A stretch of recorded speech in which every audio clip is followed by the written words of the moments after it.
ดรน้องพรของแก่นอุบลน้องแนนสาวแอนคนกา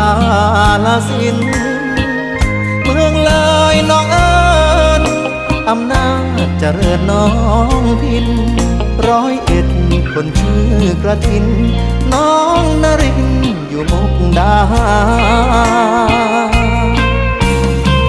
สาวน้ำสกลสาวมนน้องคาย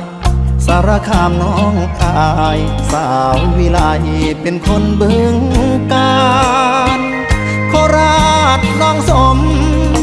นครพนมน้องตาลชัยภูมิน้องแอคนนั้น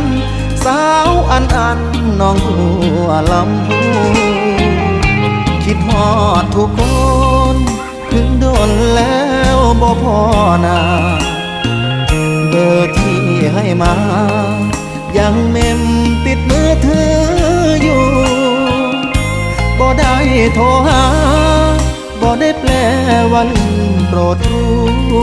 วันที่เคยไปมาหาสู่ยังอยู่ในใจเสมอ